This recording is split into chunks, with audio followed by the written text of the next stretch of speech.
बेगुनाह मासूम और निहत्ते फलस्तीनियों का इन लोगों ने कत्ल कर दिया है। और वो भी ये डाकुओं की हरकत है, ये जालिमों की हरकत है। इसराइल हुकूमत भले ही फलस्तीन को हो, लेकिन वो सरजमीन उनके बाप की सरजमीन नहीं थी, बल्कि उस वक्त 1948 में एक छोटे से खित्ते में उनको बसाया गया था। और आज 6% रकबा पर जिनको बसाया गया था, आज फलस्तीन के 90% जमीन पर उसने कब्जा कर लिया है।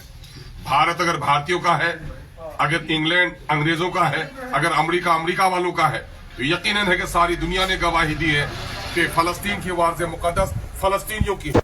इन जालिम ज़ायनिस्ट लोगों ने वहां पर जो जुल्म ढाया है, उसके खिलाफ पूरी अमन पसंद दुनिया चीख रही है। और हिरोशिमा नागासाकी पर जो बमबारी हुई थी, उससे ज्यादा केमिकल का इस्तेमाल हो चुका है। सारे हुदूद पामाल हो गए हैं और इस वक्त हमारा मुल्क न जाने कहाँ खड़ा है। हम इस वक्त पूरी अमन पसंद दुनिया से गुजारिश करते हैं, हम उठे हैं 31वीं तारीख बरोज मंगल दिन के 9 बजे से 1 बजे तक अंजुमन इस्लामिया किशनगंज में एक जलसे एहतजाज और दुआया महफिल के इनेकाद के लिए। उसमें किशनगंज की, सीमांचल की और बिहार की मारूफ मिली तंजीमें हमारे साथ खड़ी हैं। इमाम जामे मस्जिद सिया जनाब सरवर इमाम कौमी साहब, जनाब समीम रियाजी साहब, जनाब मौलाना आफ्ताब अदर सिद्दीकी साहब, हजरत मौलाना मुफ्ती जिम्मेदार वो कंजुल ईमान के, वो हमारे साथ हैं। और तमाम तर मुअज़्ज़ज़ उलमा और दानिश्वरों की एक बड़ी जमीयत आज इस फरीजे को अंजाम देना चाहती है कि जुल्म के खिलाफ अपनी ताकत का इस्तेमाल, ताकत न हो तो अपनी आवाज लगानी चाहिए। और मोहसिन इंसानियत ने पैगाम दिया है कि पूरी उम्मत एक जिस्म वाहिद की तरह है, जिस्म के किसी भी अज़ो को तकलीफ पहुंचे तो पूरा जिस्म मुतासिर हो जाता है। हाँ, मुर्दा जिस्म पर इसका असर नहीं होता, लखवाज़दा जिस्म पर असर नहीं होता, लेकिन गैरत ईमानी जिनकी जिंदा है, यकीनन है कि वो इस दर्द को महसूस कर रहे हैं। इसलिए हम सभी लोग उठे हैं और हमें यह सिखाया गया है कि नाहक एक इंसान का कत्ल पूरी इंसान के कत्ल के बराबर है। जालिम के जुल्म में और दफा में फर्क महसूस करना चाहिए। हम हुकूमत हिंद से ये मुतालबा करने के लिए उठे हैं कि अहिंसा की धरती रही है। गांधी से लेकर अटल बिहारी वाजपेयी तक ने फलस्तीन की हमायत की है। आज हमारी हमायत साफ और शफाफ तरीके से नहीं है।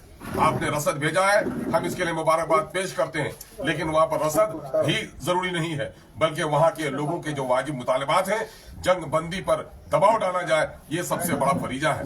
अरब की सरजमीन की निकम्मेपन पर भी हमको अफसोस है। हम इज़हार तासुब करते हैं और हम यहाँ अमन पसंद तमाम तर लोगों से, उसका जात और मजहब कुछ भी हो, उसके सियासी मसलक और मसरब कुछ भी हो, उससे ऊपर उठकर अपने इन मजलूम भाइयों के लिए आवाज उठे। याद रखिए, जालिम को जो जुल्म से रोके वो भी जालिम के साथ है, कातिल को जो कत्ल पे टोके वो भी कातिल के साथ है। इसलिए हम उठे हैं। हम आपके माध्यम से गुजारिश करना चाहते हैं, आपके जरिए से गुजारिश करना चाहते हैं कि तलबा व नौजवान, मजदूर और किसान, बड़े और बुजुर्ग, दानिश्वर, दीनी अहबाब, हमारे धार्मिक गुरु, सब लोगों से हम गुजारिश कर रहे हैं, आइए अमन की पुकार पर आइए मजलूमों के हिमायत में आइए जालिमों के खिलाफ आइए। अगर जुल्म के खिलाफ अगर आज आवाज उठाएंगे तो कल आप पर भी जुल्म होगा तो कोई आवाज उठाने वाला होगा।